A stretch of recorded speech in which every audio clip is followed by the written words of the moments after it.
Hey everybody, it's hogdaddy1. What's going on today? Today is the new segment. It's called Hog Daddy Bakery, and what we're going to be doing is doing all kinds of bakery stuff, showing you guys how to all the stuff that we cook at home during Christmas break and Halloween and all kinds of good stuff. So first thing we're going to do is we're going to do one of Hog Mama's favorite dishes. These are, what are they, cheese sandwiches? Pinwheel sandwiches. Pinwheel sandwiches. This is how we do it. This is an old family recipe. I guess you could say my mother was a great entertainer, and these are going to be snack sandwiches. They're going to come in two forms. We're going to roll them into pinwheel sandwiches that will have olives stuffed in the center. Some don't have any because Hog Daddy doesn't like olives. And some will be in ribbon. Some of it will be in ribbon sandwiches. We've specially ordered the bread for that, and that'll come later in the video. What you need for your dips, though, are two packages of cream cheese. These are the 8-ounce packages of cream cheese. Any brand will do. You will need, this is a tablespoon of garden chive salad dressing dry mix. And this is just 1 teaspoon of onion powder. I prefer to use the California style that's got the greens in it. You can use any kind you want. That's just my own preference. You can also cut up fresh scallions into this, or chives. We don't have any today. We're sticking with the dry ingredients. A large bowl for mixing, a scraper, and of course your hand mixer. To begin with, I put the cream cheese into the bowl. These have been sitting at room temperature for a while, so they're fairly soft. If you have harder cream cheese, just give it a zap in the microwave for a very short time. For this much cream cheese, you wouldn't want much more than 30 seconds. You don't want to bake your cream cheese. And that will soften it up enough that your mixer can mix easier, more efficiently. And this is all going to chill. And you're going to want it at room temperature when it comes time to create your sandwiches anyway, or you'll tear your bread all apart. But as we have 3 different fillings to make today in preparation for the sandwich making, we're going to do this in steps. So once it comes time to start spreading again, we're going to put this at room temperature. In goes our dry ingredients, which is again the teaspoon of onion powder California style and the tablespoon of dry dressing mix. And I'm just going to kind of fold it in a little bit so we don't have a big powder fluff come up off of our mixers. And then scrape your bowl down as much as you can.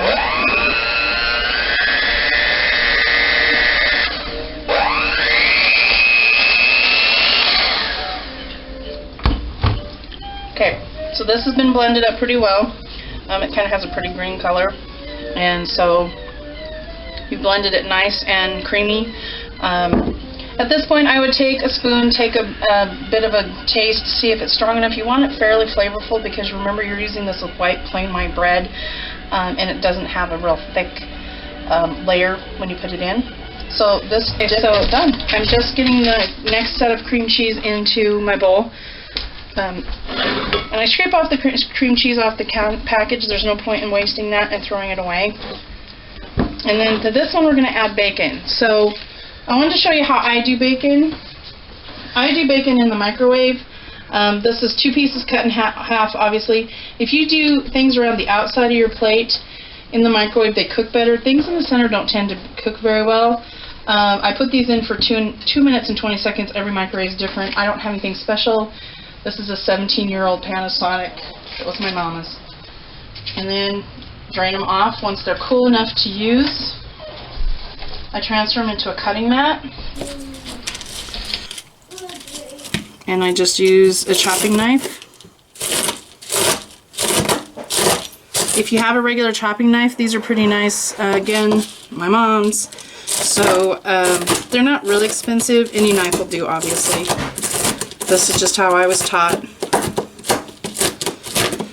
If you are not someone who's up to cooking your own bacon, buy the pre-cooked stuff, chop it up. Again, 2 packages of cream cheese softened at room temperature, so this is a total of 16 ounces, 2 packages of 8 ounce each.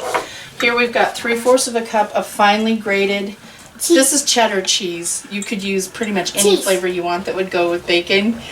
Pepper jack would be good, but as this is for I don't know if they'll like it. We'll go with cheddar in this case. And here is 1 teaspoon of dried ranch dressing mix. Back in the day, my mom would have used a combination of spices that ultimately end up being ranch dressing. So we're putting that in. Later on, if you want it stronger, of course, add flavors to taste. Worcestershire sauce is also good in this mix if you want. And now it's just blend. I want a standing mixer. What? A standing mixer. Mom always wanted a new one. We have an old one, but it's something I just want to get better. You'd like it for baking too.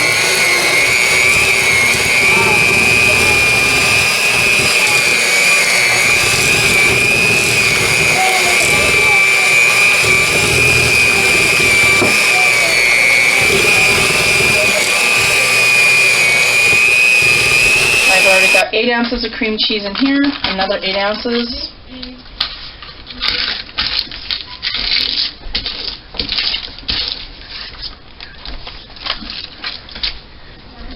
And again, of course, room temperature, so it's easier to use. This is a tablespoon of just dill relish. This is a dill dip. So this is dill relish that's going in. Just hamburger or hot dog relish.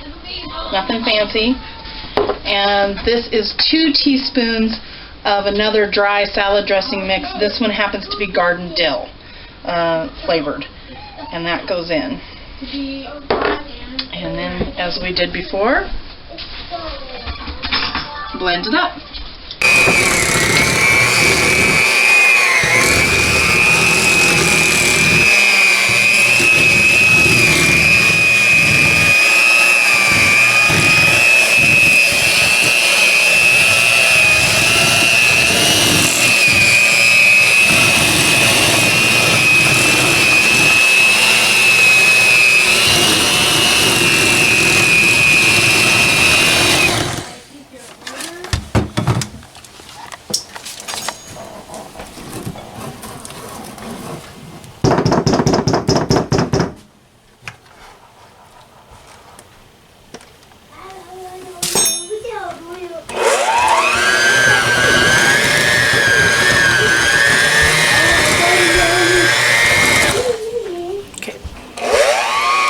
This is blended enough.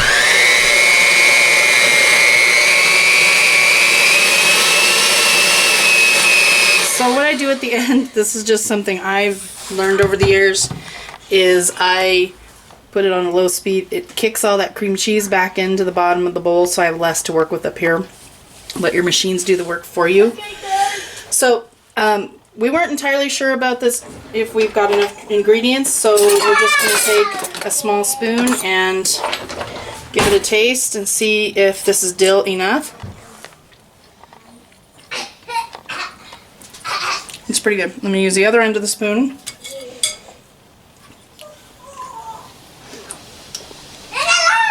Is that dill enough? Yeah, it's qualified. Yeah, it's qualified.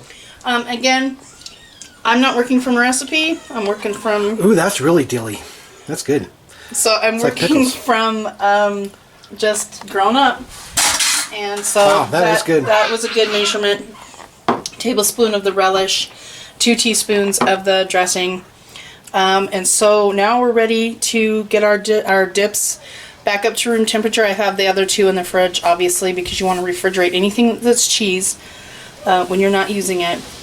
And then we'll start assembling our sandwiches. So now it's time to prepare the sandwiches and assemble them. So we're going to stack, this is plain white sandwich bread, any brand, doesn't matter. Wheat bread works great too, depending on your taste.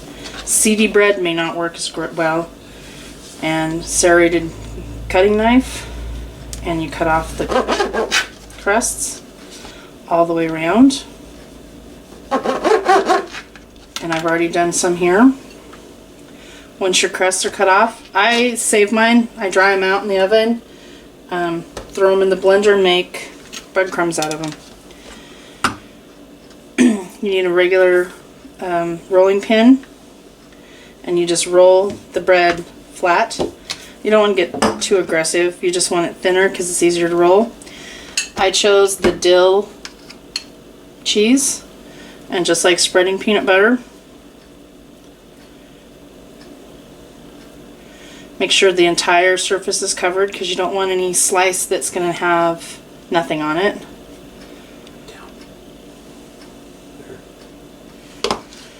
And I'm going to put green olives in mine. You line them up on one side. I could use the black olives in the next one. And then roll it. Oh, break up plastic. And then you're going to wrap it in a piece of plastic.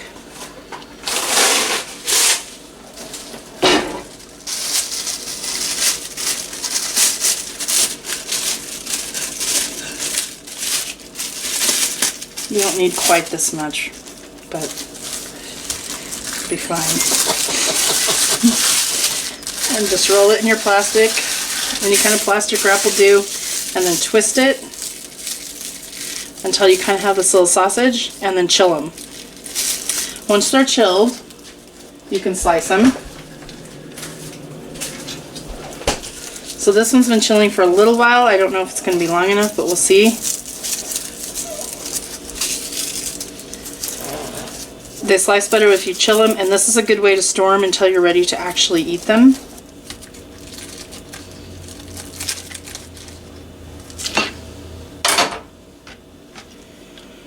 And then you just slice them in little thin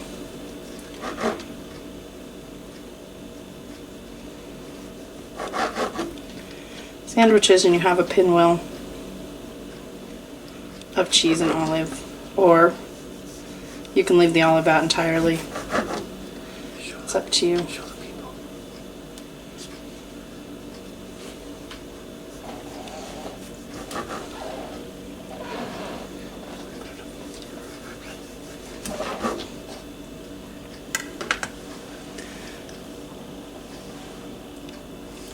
So that's what they look like.